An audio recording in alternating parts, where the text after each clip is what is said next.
Dear viewers, I recently completed a one-week trip to Spain and covered most part of southern Spain along with Madrid and Salamanca. I am posting this video to share one-week itinerary. I hope you will like it. Day 1, Seville. We started our day 1 with the visit of Santa Cruz. This area is the primary tourist neighborhood of Seville and the former Jewish quarter of the medieval city. The city's tourist heart, Santa Cruz, is home to Seville Cathedral, a Gothic landmark offering views from the Gibraltar Bell Tower, and the Real Alcázar, a Moorish Renaissance palace backed by lush gardens. Walk along the narrow alleys in the Santa Cruz area is a big tourist attraction. With its narrow, winding streets, quaint squares, and whitewashed houses, it feels like stepping back in time. There are also plenty of cozy tapas bars and artisan shops to discover in this area. After a walk along the Santa Cruz area, we visited the Seville Cathedral. The Seville Cathedral is built on a former mosque, which was built by the order of Almohad Caliph Abu Yaqub Yusuf during 1172 to 1198. Shortly after Seville's conquest by Ferdinand III, the mosque was converted into city's cathedral. Its orientation was changed and its spaces partitioned and adorned to suit Christian worship places.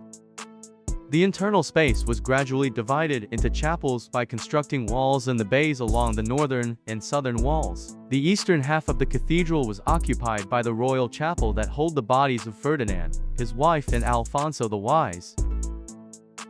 The Gibraltar is the bell tower of the cathedral. It is the former minaret of the mosque that stood on the site under Muslim rule. The minaret was built to resemble the minaret of the Koutoubia Mosque in Marrakesh, Morocco.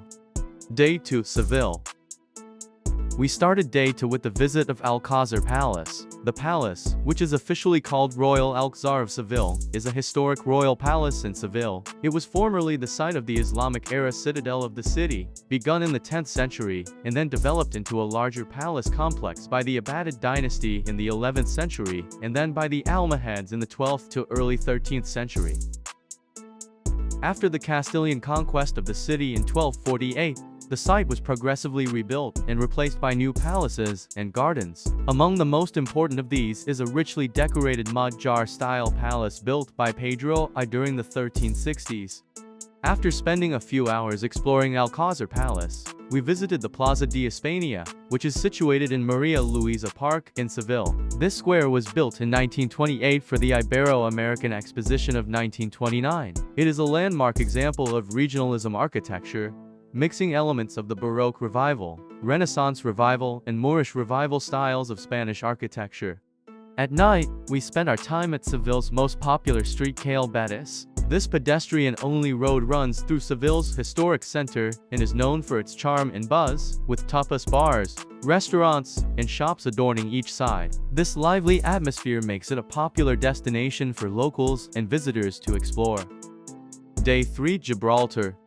We started our day with a day trip to Gibraltar, which is currently a British overseas territory and city. It is located at the southern tip of the Iberian Peninsula, on the Bay of Gibraltar, near the exit of the Mediterranean Sea into the Atlantic Ocean. It has an area of 6.8 square kilometers and is bordered to the north by Spain.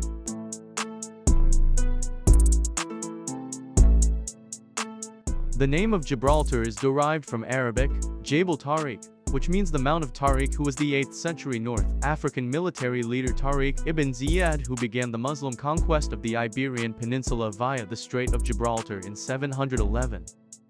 Gibraltar's economy rests on financial services, e-gaming, tourism, and the port. With one of the world's lowest unemployment rates, the largest part of the labor force are resident in Spain or non-Gibraltarians, especially in the private sector. Since Brexit, Gibraltar is not a member of the European Union, but negotiations are underway to have it participate in the Schengen Agreement to facilitate border movements between Gibraltar and Spain.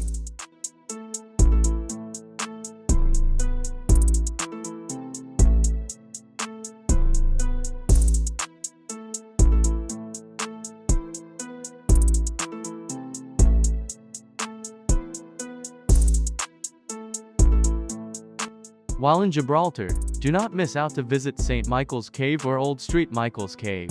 This cave is the most visited of the more than 150 caves found inside the Rock of Gibraltar. It receives almost 1 million visitors a year. The St. Michael Cave was created by rainwater slowly seeping through the limestone rock, turning into a weak carbonic acid which gradually dissolved the rock. Through this process, tiny cracks in the rock's geological fault grew into long passages and large caverns over thousands of years. The numerous stalactites and stalagmites in the cave are formed by an accumulation of traces of dissolved rock deposited by water dripping from the ground above. Day 4, Cordoba. Cordoba lies on the right bank of the Guadalquivir in the south of the Iberian Peninsula. Once a Roman colonia, it was taken over by the Visigothic kingdom followed by the Muslim conquest in the 8th century. Cordoba became the capital of the Caliphate of Cordoba, from which the Umayyad dynasty ruled all of Al-Andalus until 1031. Under Umayyad rule, Cordoba was transformed into a center of education and learning, and by the 10th century it had grown to be the second largest city in Europe.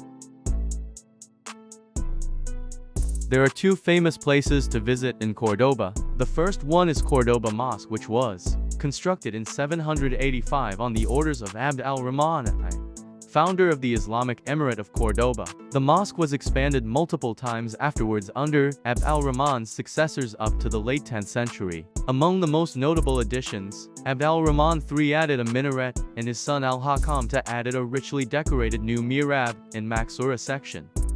The mosque was converted to a cathedral in 1236 when Cordoba was captured by the Christian forces of Castile during the Reconquista. The structure itself underwent only minor modifications until a major building project in the 16th century inserted a new Renaissance cathedral nave and transept into the center of the building. The former minaret, which had been converted to a bell tower, was also significantly remodeled around this time. The second notable attraction in Cordoba is visiting Jewish quarters.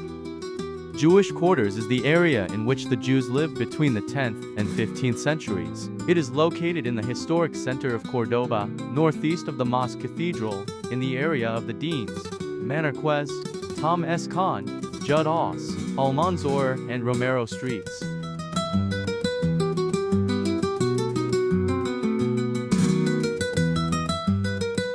Day 5, Granada and Alhambra. The city of Granada was settled since ancient times by Iberians, Romans, and Visigoths. The current settlement became a major city of Al-Andalus in the 11th century during the Zirid Taifa of Granada. In the 13th century it became the capital of the Emirate of Granada under Nasrid rule, the last Muslim-ruled state in the Iberian Peninsula. Granada was conquered in 1490 by the Catholic monarchs and progressively transformed into a Christian city over the course of the 16th century.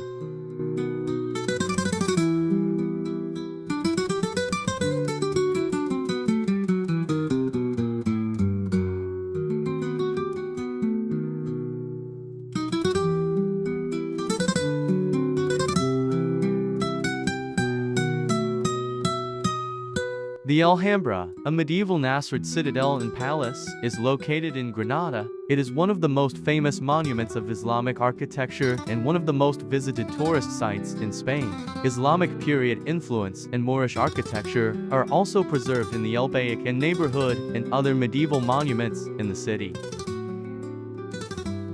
The Nasrid Palace is a beautiful mansion that was built for the Spanish Muslim rulers, with its perfectly proportional rooms, detailed stucco walls, antique wooden ceilings, and brightly colored tiles. The Nasrid Palace is worth a visit. Within the Nasrid Palace, there are many places of interest, including the Palace of Comares, Lion's Palace, Golden Room Courtyard, and much more.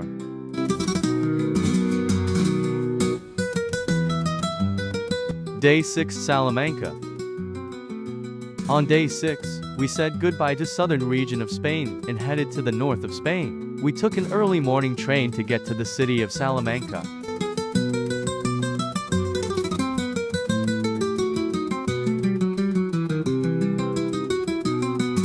The city is home to the oldest active university in Spain, the University of Salamanca, founded in 1218 by Alfonso IX of Jaén on the germ of its Studium Generale, and which was the first in Europe to hold the title of university by royal decree of Alfonso X of Castile dated November 9, 1252. In 1988, the old city of Salamanca was declared a World Heritage Site by UNESCO. It has an important historical architectural heritage, among which stand out its two cathedrals, the Old Cathedral and the New Cathedral, the Casa de las Conchas, the Plaza Mayor, the Convento de San Esteban, and the Escuelas Mayores. Since 2003, Holy Week in Salamanca has been declared of international tourist interest.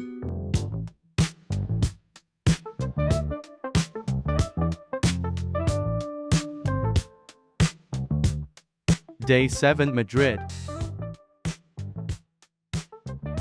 On the last day, we took a 2-hour train ride to reach to Madrid, the capital and most populous municipality of Spain. The city has almost 3.4 million inhabitants, a metropolitan area population of approximately 7 million, and is the second largest city in the European Union.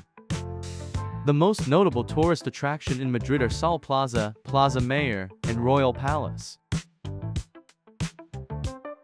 The Plaza Mayor dates back to the 15th century, where it was originally called the Plaza del Arrabal and was used as the main market of the town. In 1561, the plaza was transferred to the city of Madrid. Having dinner in one of the many nice restaurants in Plaza Mayor is a lifetime experience and is highly recommended.